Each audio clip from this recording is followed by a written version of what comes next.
De la poésie à présent dans 64 minutes avec Alfred Alexandre. Bonsoir. Soyez le bienvenu sur TV5 Monde. Vous êtes de retour d'Avignon puisque vous êtes dramaturge, vous êtes aussi romancier, essayiste et vous êtes inspiré de la légende de Majnoun et Leïla, légende arabe, légende perse dit-on, pour votre premier recueil de poésie. Alors l'actualité nous rattrape, j'aimerais lire juste quelques lignes du prologue. Vous écrivez notamment, c'est à Carthage, l'antique ville africaine incendiée, qu'Augustin, renonçant à l'exil, entrevit que la grâce est l'autre nom de l'amour. Et c'est à Tunis, on parlait de Belgique et d'Essepsi, au croisement des deux routes où la reine Elissa se serait, dit-on, immolée, qu'un poète amoureux du silence me fit entendre la légende de Leïla et Majnoun. Et vous, comment l'avez-vous entendu cette légende ?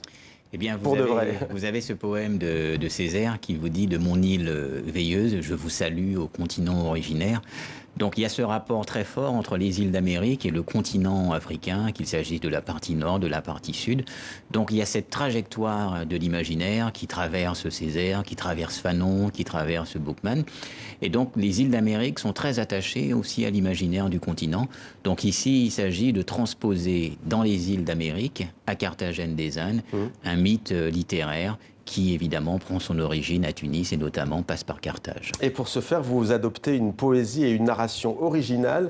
Leïla dit que certains jours nos îles meurent l'après-midi au bord de l'océan. Leïla dit que depuis qu'elle m'a aimé, sa soif est une soif d'îles qui nage vers les continents. Leïla dit que longtemps elle a cru ne jamais mériter même la caresse d'un grain de sable, cherchant au bout des doigts l'amour sur son visage. Pourquoi ce style de narration? Leïla dit que...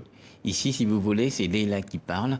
La légende, d'une certaine façon, raconte l'absence, dit le mythe, mais ici, on entend la parole de Leïla à travers le poète, d'une certaine façon, qui a besoin de l'absence, qui a besoin donc de cette marque du désir qu'est l'absence, et qui est la matière du poème. Donc on a une construction anaphorique, Leïla dit, Leïla dit, Leïla dit, mais cette parole est celle d'une absence, d'un désir et donc d'un amour impossible. Leïla qui nomme donc l'absence, elle fait aussi de l'amour une sorte d'île. Dites-nous si c'est comme ça que le lecteur, vous vouliez qu'il le ressente, mais qui évite au fond aux amants, aux maîtresses, à la fois la mort et la folie.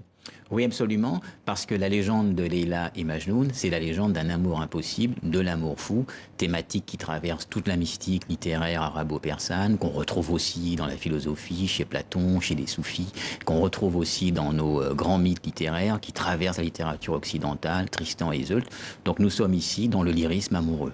Est-ce que vous, qui vivez à Fort-de-France, vous faites partager cette histoire aux Antilles et à la Caraïbe? Eh bien, depuis nos îles d'Amérique, certains et certaines étaient surpris que finalement je réactive ce mythe. Et d'une certaine façon, le livre est l'occasion pour les lecteurs antillais de rencontrer ce mythe qui n'est pas très connu en Martinique. Alors, autre livre que vous avez écrit, c'est Aimé Césaire, La part intime. Il me semble que vous allez bientôt vous intéresser à Frantz Fanon.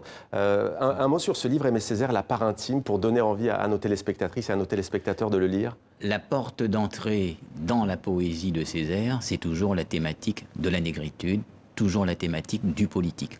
Or, Césaire n'a cessé de répéter qu'avant d'être politique, sa poésie était intimiste. C'est d'abord un questionnement sur le moi, sur le soi intérieur, et au bout de cette quête de soi, on découvre l'histoire qui a été occultée, on découvre le collectif, et pour que le soi intérieur se libère, il faut d'une certaine façon s'approprier et accepter son histoire. Donc la négritude, si on veut, est l'aboutissement de cette quête de soi.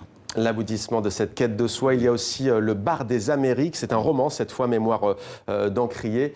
Merci beaucoup d'avoir été avec nous, cher Alfred Alexandre. Je rappelle donc La Ballade de Leïla Khan, Alfred Alexandre. Mémoire d'Encrier pour la maison d'édition. Voilà pour la poésie. Merci beaucoup. Merci beaucoup.